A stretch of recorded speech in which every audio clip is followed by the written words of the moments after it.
Hello guys, how are you? Everyone is fine now. So basically today I'm going to start a new topic from haloalkanes and haloarenes, and especially we are already in a move now. We are already in a running phase that we are already discussing for chemical reactions of haloalkanes. We have already started this topic. Since we have the next chemical properties we are dealing with now. That means yes, some of the property we skipped, but it doesn't mean that I will not teach you. I will teach you obviously, but thing is that today I am going to start a new topic from new not topic. It's a new generally from a new topic generally. So यहाँ पे हम लोग आज chemical properties discuss करने वाले हैं, जिसमें हम लोग को देखना है कि अगर haloalkanes if it reacts with the nucleophile, then what is the probability that reactions will form? What type of reactions it will form? Generally it forms a substitution reaction, that is, it forms, if it reacts with the nucleophile, then it forms a generally three types of reactions I have written here in this case. So first one is SNI, that is called internal or intramolecular substitution reactions, and the second one is biomolecular nucleophilic substitution reaction, that is called SN2, and the third one is called unimolecular nucleophilic substitution reaction, that is called SN1. But in your syllabus only you have to study for SN1 and SN2. You don't have to study this SNI. But if you go on higher studies, then you have to study also for SNI, that is called internal or intramolecular substitution reactions. So guys, it's a very good thing for you that you have to study only this SN1 and SN2, and maximum question is coming from this chapter from SN1 and SN2. If the question is coming, you can just pick the questions from your previous papers, and you can see that from these two topics maximum questions is coming. Okay, later on we will discuss what type of questions are coming, but since we have to study for SN1 and SN2 now only. So generally आज जो हम लोग पढ़ने वाले हैं, that is called reactions with nucleophiles, that is the haloalkanes. Now in this case, what do you mean by nucleophile? I think you have studied in class 11. No, you have studied in class 11. One is called nucleophile and the other one is called electrophile. You will study also this electrophile. Again, you have to study in your upcoming topics, which is in this chapter only. So nucleophile means, simply you have to remember like this way, that nucleophile means it is negative charge species. Negative charge species को हम लोग क्या बोलते हैं generally? Nucleophile. And electrophile means it is the negative opposite is positive. So positive charge species को हम लोग क्या बोलते हैं जनरली? हम लोग इसको बोलते हैं इलेक्ट्रोफाइल. तो generally negative charge species means like you can say Cl negative, then Br negative, then OH negative, then CH3OH negative, CH3O negative. So that means it's called methoxide ion, chloride ion, bromide ion, OH मतलब hydroxide ion. These are all carrying a negative charge, so it's called as nucleophile. Okay. Now positive charge species means any positive charge species like CH3 positive, you can say, that is methyl carbocation, you can say. Then simply you can say NO2 positive, that is NO2 positive. Then you can say some other species like CH3 CO positive. So generally these are some positive species which is called as electrophile, and these are some negative species which is called as nucleophile. And nucleophile means you can say that it is a rich electron density. You can also say that these are having rich electron density, and these are having less or deficient in electron. That means less, or you can say simply electron deficient species. ठीक है? So generally electrophile means generally it's positive charge species. You have to remember in this way. Electrophile means positive charge species and nucleophile means negative charge species. This I have to remember. Okay. Now generally when you are dealing when you are treating or when you are dealing with chemical properties, simply you have to remember that we are dealing with we are talking for reactions, that is reactions with nucleophile. ठीक है. So reactions with nucleophile किसके साथ? Generally जो halo alkanes होंगे वो halo alkanes किसके साथ reactions करने वाले होंगे यहाँ पे, generally with the nucleophile. So generally if you suppose if you are taking a simple alkyl halide that is Rx with nucleophile, any negative charge species, what will be the favorable or what will be the possible product in this case? So simply here in this case, generally if you are treating with OH negative, that means suppose in this case if you are taking in place of nucleophile, अगर तुम यहाँ पे OH negative लेते हो, then what will be the reaction in this case? Simply the reactions media in terms of aqueous phase. मतलब मैं यहाँ पे क्या एक चीज बोलने वाला था तुम लोगों को कि एलिमिनेशन रिएक्शन में हम लोग को अल्कोहलिक मीडिया लेना पड़ता है, but in case of when you are treating with the nucleophile when you are treating alkyl halide with the nucleophile, that time what will happen, it will be the aqueous phase only. अगर aqueous phase नहीं लोगे then it will form elimination reactions. तो generally अगर aqueous phase ले लेते हो that times it forms a nucleophilic substitution reaction.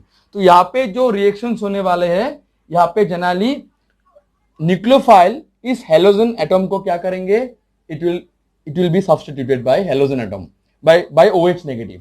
तो यहाँ पे क्या होंगे, यहाँ पे अगर डेफिनेशन हम लोग बताना चाहते हैं तो अगर मैं न्यूक्लियोफिलिक सब्स्टिट्यूशन का रिएक्शंस बताना चाहता हूं तो like this way the definition will come, when an atom और group of atom is replaced by a nucleophile the reaction is said to be nucleophilic substitution reaction. Substitute मतलब किसी और को, मतलब सपोज मैं एक कोई भी एक खेल का एक एग्जांपल लेता हूं. सपोज एक फुटबॉल मैच हो रहा है, सपोज ठीक है, एक फुटबॉल मैच हो रहा है, तो वहां पे क्या होता है कि हम लोग देखते हैं कि जो जो बड़ा बड़ा प्लेयर्स होते हैं जैसे लायनल मेसी हो या फिर रोनाल्डिनो हो या फिर कोई भी प्लेयर हो, तो जनरली वो लोग को पूरा मैच तक पूरा 90 मिनट्स तक नहीं खिलाते हैं. मतलब कभी कभार देखोगे वो लोग कभी कभार 90 मिनट्स उन लोग को हम नहीं खिलाते हैं. जो कोच होते हैं वो उसको या ट्रेनर होते हैं, फिटनेस ट्रेनर, वो लोग कभी भी 90 मैच का एक मैच नहीं खिलाते हैं. तो जनरली क्या करते हैं कि आफ्टर द 55 मिनट्स या 60 मिनट के बाद या 70 मिनट्स के बाद अगर सपोज वो मैच जीतने का एक उसमें है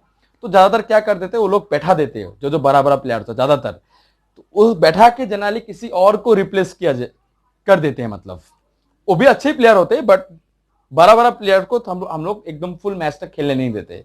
तो जनरली अगर इस जगह में मैं अगर हेलोजन एटम के जगह में मैंने अगर OH नेगेटिव से सब्स्टिट्यूट किया तो जनरली इस रिएक्शंस को हम लोग बोलेंगे न्यूक्लियोफिलिक सब्स्टिट्यूशन. क्यों? न्यूक्लियोफाइल से मैंने हेलो एल्केन्स को सब्स्टिट्यूट किया, मतलब जो मेरा हेलोजन पार्ट था. तो यहाँ पे मैं क्या बोलूंगा कि व्हेन एन एटम और group of atom is replaced bye nucleophile, तो ये एटम है सपोज और ये ग्रुप ऑफ एटम भी हो सकते हैं जनरली रिप्लेस्ड बाय न्यूक्लियोफाइल, तो इस रिएक्शंस को हम लोग बोलेंगे न्यूक्लियोफिलिक सब्स्टिट्यूशन रिएक्शंस. तो यहाँ पे जो रिएक्शंस होंगे मेरा क्या होंगे यहाँ पे रिएक्शंस, तो सिंपली यहाँ पे मैं रेड कलर से लिख रहा हूं तो ज्यादा डिस्टिंक्ट हो जाएंगे. तो मेरा यहाँ पे प्रोडक्ट क्या बनेंगे, R बॉन्ड NU. क्लियर? मतलब दिस न्यूक्लियोफाइल इज सब्स्टिट्यूटेड और this halogen atom is substituted by the nucleophile. अगर मैं इसका एग्जांपल लेता हूं, R के जगह में मैं अगर CH3CH2X लेता हूं, that is called alkyl halide. क्यों यहाँ पे मैंने R को मैंने यहाँ पे एल्काइल बोला? एल्काइल मतलब एल्काइल का फॉर्मूला क्या होता है, मैं इसको रफ कर दे रहा हूं, मैं एक बार तुम लोगों को समझा देता हूं. एल्काइल मतलब इसका फॉर्मूला होता है CnH2n+1X. तो अगर मैं यहाँ पे 2 कार्बन लेता हूं, सपोज C2 लेता हूं, तो सिमिलरली यहाँ पे भी मेरा क्या होगा 2 × 2+1 that is C2H5 bond X plus nucleophile. क्या होंगे यहाँ पे रिएक्शंस? तो अगर मैं X NU के जगह में या X के जगह में अगर मैंने यहाँ पे Cl लिया और यहाँ पे मैंने सपोज OH नेगेटिव लिया तो क्या होंगे, तो यहाँ पे क्या होंगे C2H5OH प्लस Cl नेगेटिव. ठीक है, और साथ ही साथ यहाँ पे जनरली जो फेज होंगे that is called aqueous phase. और generally this nucleophile is coming from your strong base like potassium hydroxide हो सकते हैं या फिर हम लोग बोल सकते हैं लिथियम हाइड्रोक्साइड हो सकते हैं या सोडियम हाइड्रोक्साइड हो सकते हैं. तो these are some strong bases which are dissolved in the water and it produce and it forms and it gives a product with the alkyl halide as R bond OH, that means R bond nucleophile. That is, in this case you have to term it that this is called what? This reaction is known as what? This reaction is known as nucleophilic substitution reactions बोला जाता है. Nucleophilic substitution reaction. ये reaction को हम लोग क्या बोलेंगे generally? This reaction is known as nucleophilic substitution reaction. तो यहाँ पे जनरली हम लोग इस तरीके से हम लोग एक रिएक्शन को देखते हैं. बट अभी हम लोग को दो टाइप का रिएक्शंस पढ़ना है न्यूक्लियोफिलिक सब्स्टिट्यूशन रिएक्शन में. एक होंगे SN1 and the other one is SN2. So we'll go on discussing both the substitution reactions. ठीक है guys? So let's start and we'll start from SN1. और एक बात, मैं एक चीज बोलने वाला था यहाँ पे कि हम लोग एक ट्रिक सीख लेंगे यहाँ से, क्योंकि SN1 SN2 में हम लोग को अगर हम लोग अगर NCERT का बुक देखते हैं ना, जनरली मैं फ्रैंकली बात कर रहा हूँ, तो वहाँ पे बहुत ज्यादा ट्रिमेंडसली बहुत चीज लिखा है. तुम लोग को पढ़ना है for your knowledge, for updating your knowledge. पढ़ना ही है, बुक्स तो पढ़ना ही है सबको. But still how to remember, that is the main thing. क्योंकि एग्जाम में तुमने क्या पढ़ा नहीं पढ़ा वो ज्यादा मैटर नहीं करता है, बट तुमने कितना याद रख पाया और उस कॉन्सेप्ट को कितना याद रख पाया और साथ ही साथ तुमने उस नॉलेज को कितना अप्लाई कर पाया वो ज्यादा मैटर करता है. तो यहाँ पे जनरली एक चीज को याद रखना है. अगर SN1 होता है, ठीक है, SN1 अगर होता है तो यहाँ पे क्या होंगे जनरली? अगर SN1 होते हैं तो जनरली क्या होंगे यहाँ पे? एक चीज याद रखना होगा कि अगर SN1 होते तो रेसिमाइजेशन होंगे. प्रोडक्ट क्या होंगे? रेसिमाइजेशन प्रोडक्ट मिलेंगे तुमको. ठीक है, will discuss what is mean by racemisation. And SN2 मतलब इन्वर्शंस मिलेंगे. ठीक है, और रेसिमाइजेशन मतलब will get retention as well as inversions. जो प्रोडक्ट मिलेंगे हम लोग को रिटेंशन प्रोडक्ट भी मिलेंगे, साथ ही साथ इन्वर्शंस प्रोडक्ट भी मिलेंगे. बहुत इंपॉर्टेंट है ये टर्म. साथ ही साथ SN2 अगर होते हैं तो सिर्फ इन लोगों को इन्वर्शंस प्रोडक्ट ही ऑब्टेंड होंगे. ये सब क्या है हम लोग डिस्कस करने वाले हैं, चिंता मत करो. ठीक है, तो ये टॉपिक बहुत ज्यादा इंपॉर्टेंट है. मैं आगे ही बोला तुम लोगों को कि इस टॉपिक को तुम लोग जितना हो सकता है उतना ही पढ़ के जाना, क्योंकि ये बहुत ही इंपॉर्टेंट टॉपिक है इन दिस चैप्टर. ठीक है, तो इसको मैं रफ कर रहा हूं अभी. तो फिलहाल एक हम लोग स्टार्ट करने वाले from SN1. And SN1 means हम लोग का क्या है, इसका नाम क्या है? तो जनरली कोई कहीं पे इसको लिखा जाता है सब्स्टिट्यूशन न्यूक्लियोफिलिक यूनिमोलिकुलर रिएक्शंस, या फिर कभी कभार लिखा रहता है बायोमोलिकुलर न्यूक्लियोफिलिक सब्स्टिट्यूशन रिएक्शंस. दोनों एक ही है, कंफ्यूज नहीं होना. इसको हम लोग किस तरफ से लिख सकते हैं जनरली? इसका नाम है unimolecular, then you can write nucleophilic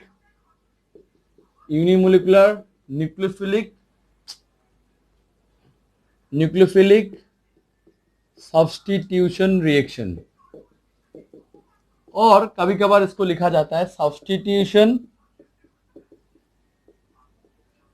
nucleophilic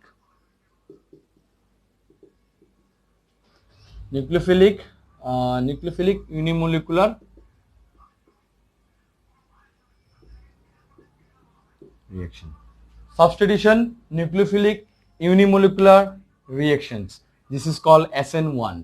ठीक है, नाम अलग अलग से लिखा रहता है, कंफ्यूज नहीं होना है कि ये SN1 ये है नहीं. क्या यूनिमोलिकुलर है ना, सब्स्टिट्यूशन न्यूक्लियोफिलिक यूनिमोलिकुलर है, दोनों में यूनिमोलिकुलर है, तो मतलब ये SN1 रिएक्शंस है. ठीक है, नाम से ज्यादा मैटर नहीं करते, बट जानना जरूरत है क्योंकि क्वेश्चन घुमा के आ सकता है. ठीक है, SN1 नहीं पूछ सकता है, तुमको ऐसा कुछ दे देगा, तो तुमको ये भी चीज याद रखना है, मतलब इसका फुल फॉर्म भी याद रखना है. ये एक ट्रिक्स है, मतलब एग्जामिनर देखते हैं कि SN1 अगर जानता है सब लोग, तो SN1 तो सब लोग पढ़ के ही जाएंगे क्योंकि ये बहुत इंपॉर्टेंट टॉपिक है. बट क्या करेंगे वो लोग, ऐसा नाम दे देंगे और पूछेंगे कि discuss the substitution nucleophilic unimolecular reaction. तब वो बंदा कंफ्यूज हो सकता है कि वो SN1 पूछ रहा है या SN2 पूछ रहा है या दूसरा कुछ टॉपिक पूछ रहा है जो मुझे आता ही नहीं है, बट उसको सच्ची में आता है, बट उसने कभी ये चीज को फुल फॉर्म को याद ही नहीं किया। ठीक है, तो ये मैंने बहुत बार देखा है ये चीज को, तो इसलिए मैंने मेरा एक्सपीरियंस है तुम लोग को बताया। ठीक है, तो जनरली आज हम लोग पढ़ने वाले SN1 रिएक्शंस, और SN1 और SN2 हम लोग दोनों ही पढ़ेंगे। तो पहले आज हम लोग पढ़ने वाले SN1 रिएक्शंस कि SN1 होते क्या है और जनरली ये कहाँ से स्टार्ट होता है। तो generally first of all we will see that what is SN1 reaction, that is is definition. क्योंकि डेफिनेशन तो ऑब्वियसली डेफिनेशन तो चाहिए हम लोग को, और डेफिनेशन के लिए हम लोग को क्या होंगे जनरली यहाँ पे जो SN1 रिएक्शंस होंगे generally it depends on, that means the if you go on if you have because you are in class 12, तो generally you have to study chemical kinetics, और chemical kinetics में हम लोग rate of the reactions पढ़े है ना, तो generally हम लोग को थोड़ा बहुत आइडिया है ना, जैसे first order, second order, third order, so we have some idea regarding this generally you can say that कि यहाँ पे अगर फर्स्ट ऑर्डर होते हैं तो कैसे होते हैं, उसका रेट कांस्टेंट क्या होते हैं जनरली। तो जनरली हम लोग को ज्यादा इसमें ज्यादा डीपली नहीं जाना है, बट यहाँ पे जनरली क्या करेंगे हम लोग कि जनरली यहाँ पे जो रेट ऑफ द रिएक्शंस होंगे जनरली यहाँ पे दो चीज के ऊपर डिपेंड करते हैं। मतलब एक होता है कि generally it depends on the alkyl halide as well as the nucleophile. ठीक है, तो जनरली यहाँ पे हम लोग एक चीज बात करेंगे कि जनरली यहाँ पे क्या होंगे कि SN1 रिएक्शंस में ज्यादातर हम लोग देखेंगे कि the reactions in which rate of the reaction depends on the concentration of only one of the reactant, that is alkyl halide. Sorry मैंने आगे बोला था तुम लोगों को कि दोनों के ऊपर डिपेंड करता है, नहीं, यहाँ पे एक चीज लिखा रहता है यूनिमोलिकुलर। यूनिमोलिकुलर मतलब only one molecule is involve in this particular reaction. तो जनरली यहाँ पे हम लोग बोल सकते हैं कि अगर पहले क्या होंगे कि those reactions in which rate of the reaction depends on the concentration of only one reactant, that is your alkyl halide, are called SN1 reactions. Let's see what is the definition means. Okay, so one molecule means only one molecule के ऊपर depend रहना। मतलब हम लोग rate लिख सकते हैं कि R = K, इसके बाद हम लोग का जो है rate that is alkyl halide, that is RX। ठीक है, क्योंकि एल्काइल हैलाइड क्या है RX। सो एक ही मॉलिक्यूल के ऊपर डिपेंड, मतलब यहाँ पे मॉलिक्यूलरिटी क्या होंगे ओनली वन। तो जनरली यहाँ पे हम लोग पढ़ने वाले हैं SN1, और इसके लिए हम लोग आज स्टार्ट करने वाले हैं, दिस इज SN1। तो जनरली हम लोग स्टार्ट कर देते हैं इसको, तो एक एग्जाम्पल के साथ स्टार्ट करने वाले हैं इसको। तो एग्जाम्पल के आगे मैं यहाँ पे और एक चीज बोलने वाला हूं कि इसका जो मैकेनिज्म होंगे generally it depends on the two factors.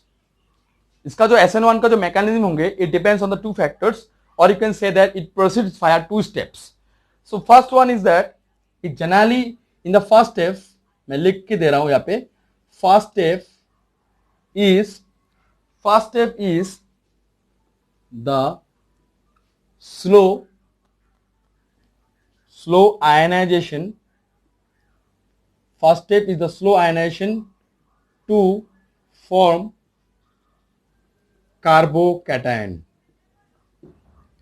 So first step is the slow ionization to form carbocation or to form a carbocation.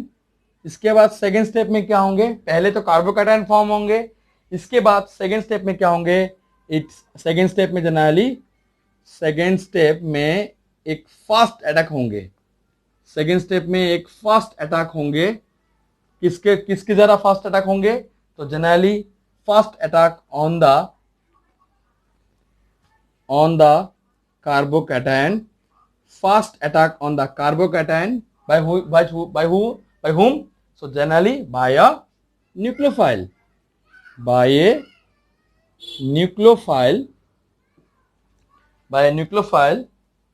giving racemic product या मिक्सचर भी बोल सकते हो। ये मेन SN1 रिएक्शंस में हम लोग देखेंगे, that is in the first step will get, it is a very slow step. तो जनरली अगर स्लो स्टेप होते तो generally we can find that means it is a rate determining step. तो rate determining step मतलब we can calculate the rate, how the reaction is proceeding, how much in how, मतलब कितना rate में वो reaction proceed हो रहा है, we can calculate easily because it is a slow step. तो स्लो स्टेप में क्या होता है, generally it forms a carbocation, एक पॉजिटिव चार्ज जनरेट होंगे, और कार्बोकैटायन जनरेट होने के तुरंत ही, जब तुरंत ही क्या होंगे, उस रिएक्शंस में बहुत एक फास्ट अटैक होंगे, किसके द्वारा, न्यूक्लियोफाइल के द्वारा, और similarly it forms a racemic mixture. That means we'll get a retention of product. Similarly, in the same particular media, also, particular reactions, we'll get a inversion product. So here both the racemic product as well as inversion product will be obtained in SN1 reaction. That is called racemic product. We'll get to know afterwards. तो ये था mechanism का एक overview, जहाँ पे हम लोग को देखना है थ्रू सम एग्जांपल्स. ठीक है, एक एग्जांपल के थ्रू हम लोग देखेंगे. तो let's start. That is our mechanism and in case of SN1 reactions. So mechanism we'll see by seeing a particular reactions. So let's start the mechanism here. So generally I am writing one example here. Suppose, so let's start by one example here for SN1 reaction. So suppose this reaction CCS3, CS3, then CS3. Clear?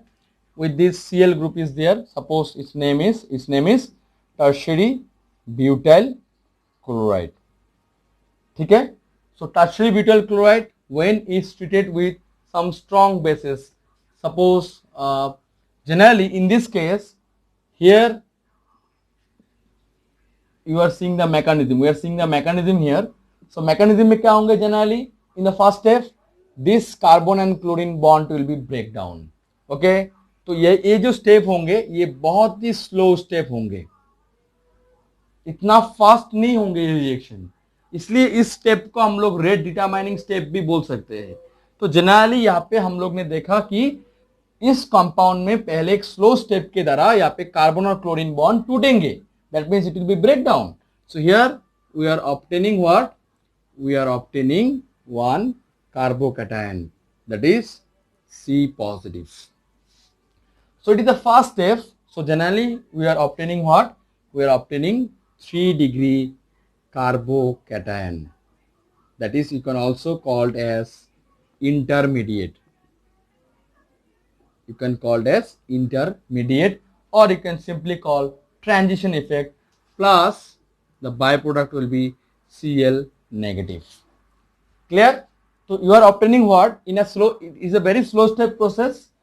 From that, in a slow step process, carbon chlorine bond will be break down and we will generate one carbocation, that is C positive species, that will be called as intermediate plus chloride ion. Now we have already obtained the your transition state. So it will not exist in this way for a very long period of time. Its lifetime is very small. So actually what will happen in this case, so this 3-degree carbocation, this 3-degree carbocation will be again, what will be, it will be first attacked by the, in the second step, what will you see, in the second step you will see that, it will attack by OH negative. So here in this case it will be first attack on the intermediate by a nucleophile. So here in this case it can attack from this side also. That is, you can say that if it is attacking from the front side, so generally it is possible because it can attack from this side also, or it can attack from the back side also. So there are possibly two pathways there, whether it will attack from the left from the back side or from the front side. So अगर front side से attack करते तो क्या होंगे, अगर back side से attack करेंगे तो क्या होंगे product. So here you will get two types of products particularly. तो यहाँ पे प्रोडक्ट्स क्या क्या ऑब्टेन होंगे हम लोगों का, बिकॉज ये प्रोसेस बहुत फास्ट होते हैं. ठीक है, ये बहुत ही एक फास्ट स्टेप है जिससे हम लोग रेट डिटरमाइनिंग नहीं कर सकते हैं. तो यहाँ पे क्या होंगे प्रोडक्ट्स, अगर सपोज ये फ्रंट साइड अटैक होता है तो क्या होंगे यहाँ पे सिंपली, तो यहाँ पे जो प्रोडक्ट्स ऑब्टेन होंगे, तो जनरली यहाँ पे प्रोडक्ट्स होंगे, हम लोग देख सकते हैं इसका प्रोडक्ट क्या होंगे, OH, then C, CS3, then CS3, then CH3, ये एक प्रोडक्ट होंगे. और एक प्रोडक्ट्स होंगे, अगर बैक साइड अटैक करते हैं तो क्या होंगे यहाँ पे जनरली, पीछे से अगर अटैक करते हैं तो क्या होंगे, तो generally CH3 then CH3 then CH3. So these are the two products will form when the strong base will attack from the either sides. So here it will be very fast step. You cannot predict the rate of the reactions here because it is a very fast step. Only in the step 1 you can predict the rate only. Okay. So यहाँ पे तुम लोग देख सकते हो कि यहाँ पे दो तरह का प्रोडक्ट्स मिल रहा है. This is called racemic mixture. Why it is called racemic mixture? So simply अगर यहाँ पे जनरली अगर जब हम लोग का पीछे सामने से अटैक कर रहा है, जब सामने से अटैक कर रहा है, ये देख सकते हो ये सामने से अटैक कर रहा है, पीछे से अटैक कर रहा है. तो जनरली अगर हम लोग इसको पकड़ते हैं, जनरली इसको अगर सामने से पकड़ रहा है, अगर सामने से आ रहा है या पीछे से आ रहा है ये जनरली, तो सामने से अटैक कर रहा है मतलब it is a planar molecule. Okay, so planar molecule मतलब generally you have to see from this side. तो अगर मैं यहाँ पे इस चीज कंपाउंड को अगर मैं इस चीज को अगर मैं यहाँ पे लिखता तो तुम लोग को और क्लियर होता है. यहाँ पे इस कंपाउंड को मैं अगर इधर लिखता तो ज्यादा क्लियर होते. मैं एक बार राफ करके लिख देता हूं तो तुम लोग का थोड़ा और क्लियर रहेंगे यहाँ पे, बिकॉज मैंने इस साइड में लिख डाला यहाँ पे. तो मैं इस चीज को यहाँ पे लिख रहा हूँ यहाँ पे, तो तुम लोग का और यहाँ पे और ज्यादा क्लियर होंगे स्टेप. ये मेरा एक्चुअली का कंपाउंड है जो पॉजिटिव चार्ज कैरी कर रहा है. ये था ना मेरा कंपाउंड. तो यहाँ पे क्या कर रहा है, जो मेरा OH नेगेटिव है, तो generally it is in aqueous face, so it can attack from the front side, it can attack from the back side also. So generally it has two possible pathways, so we'll get two types of products. So what are the products we'll obtain here in this case? So simply the product will be like this way. If it is attacked from the front side, so generally it will be somehow deviated from its original position. So generally because of repulsion it will look like this way. And the another one which is coming from the back side to attack this carbon positive, so it will be looks like this way, CCH3. Then generally it will be now it will be again deviated because it is coming from the back side here, so it will be OH, it will be OH like this way. So sorry, so it will be OH, then it will be CH3, then CH3, and the other CH3 will be again deviated. So you can see that you are obtaining two types of products. Clear? So it is from the front side attack and it is from the back side attack ना. तो अगर ये front side attack है, ये हो गया front side attack, front side attack, ये हो गया बैक साइड अटैक. ये सब चीज लिखना नहीं है एग्जाम पे, ठीक है. तो ये हो गया फ्रंट साइड अटैक और ये हो गया बैक साइड अटैक.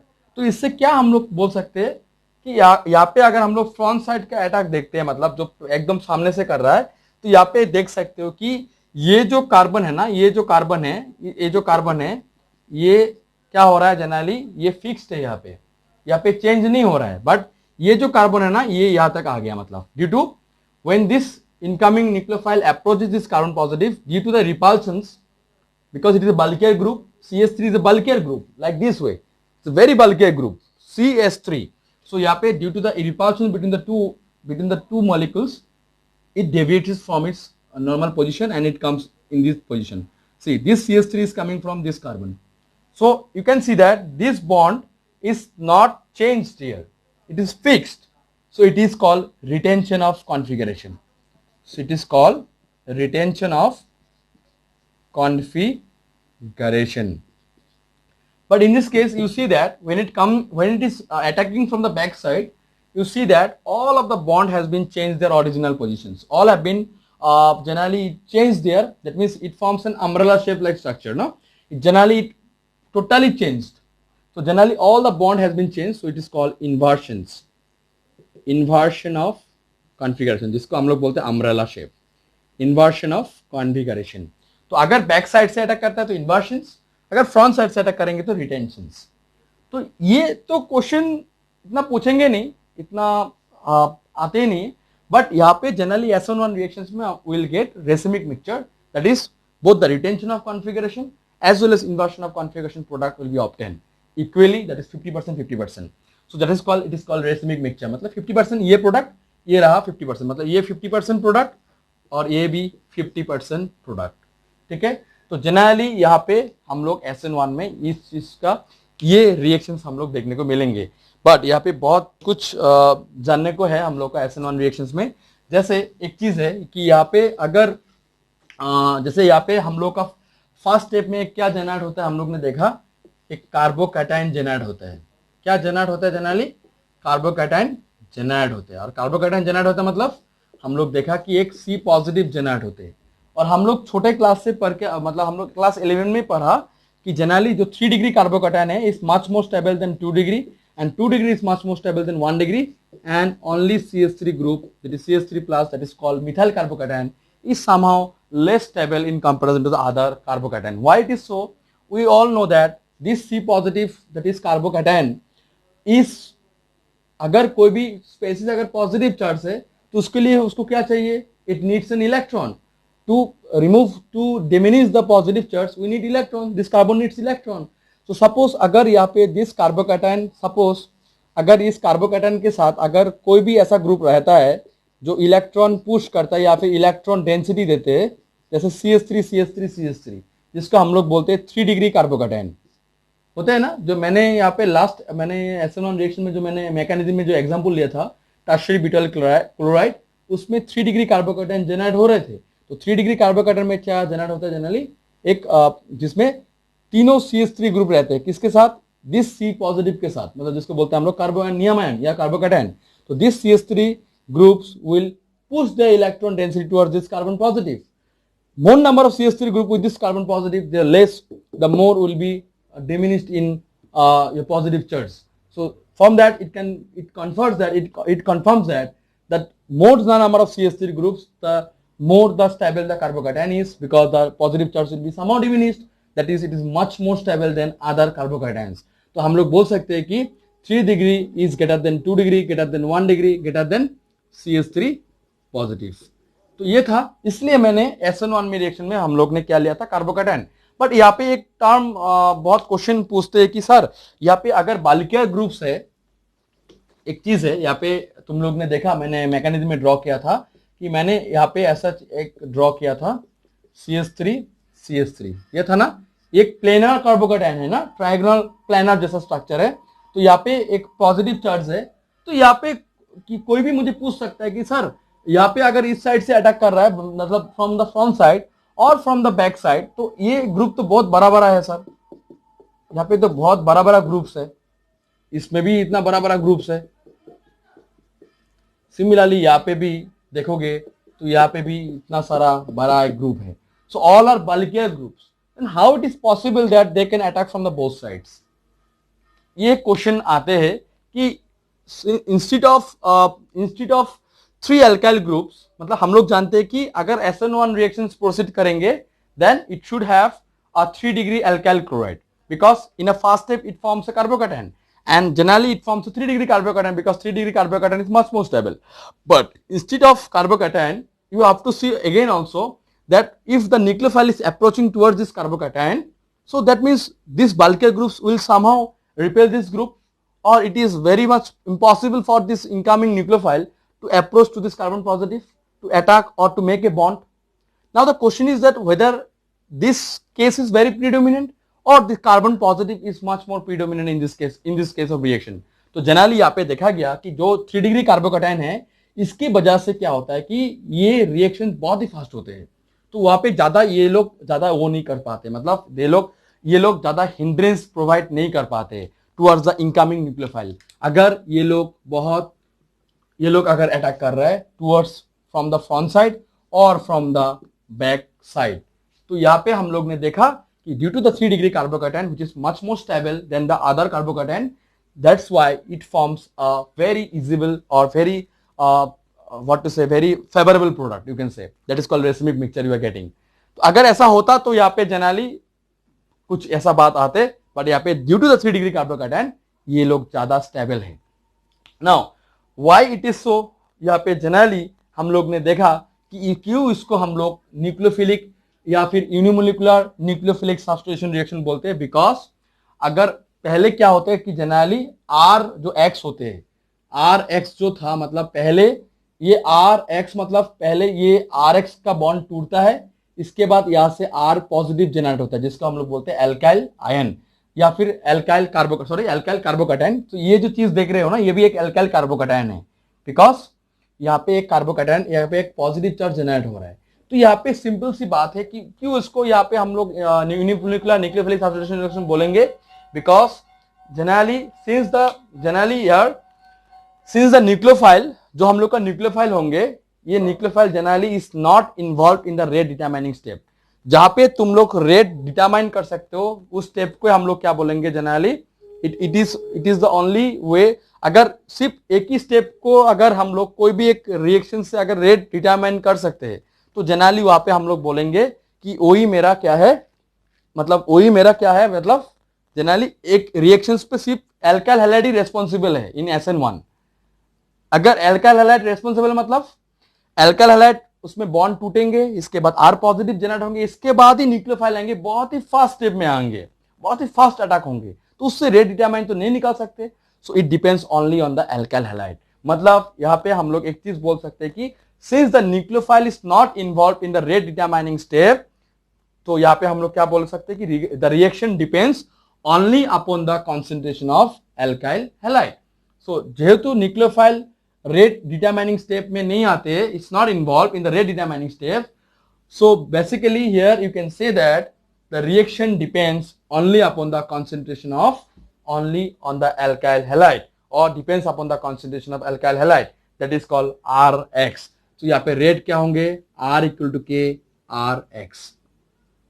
सिर्फ इस रेट एल्काइल हैलाइड का ऊपर ही डिपेंड करेंगे, दैट इज कॉल्ड रेट। तो इसलिए इसको बोला जाता है, हम लोग क्या बोलते हैं generally, it is called fast order reactions, because it depends only on the one concentration और only upon concentration of alkyl halide, इसलिए इसको बोला जाता है फास्ट ऑर्डर रिएक्शन। तो जनरली ये SN1 रिएक्शंस के बारे में थोड़ा बहुत डिटेल्स में था, ठीक है। हम लोग और भी इस चीज को और भी पढ़ना है हम लोग को, ऐसा नहीं कि यहाँ पे इस चीज को यहाँ पे ही खत्म करेंगे, तो यहाँ पे और भी हम लोग चीज देखने वाले हैं, दैट इज कॉल्ड यहाँ पे जनरली रिएक्टिविटी ऑर्डर सीरीज में जनरली क्या होते हैं। अगर रिएक्टिविटी सीरीज का ऑर्डर चेक करते हैं जनरली, जो बहुत ज्यादा इंपॉर्टेंट है, तो रिएक्टिविटी सीरीज में हम लोग को क्या देखना है जनरली कि यहाँ पे इन the case of tertiary alkyl halide अगर हम लोग रिएक्टिविटी चेक करते हैं तो यहाँ पे जनरली दिखा गया कि in the case of tertiary alkyl halide, ठीक है, in the case of tertiary alkyl halide SN1 reaction is preferred because the high stability of 3 degree carbocation, क्योंकि stability of 3 degree carbocation is much in comparison to the other carbocation. So the reactivity of alkyl halide towards SN1 reactions will be somehow like this, like CH3Cl less than CH3CH2Cl less than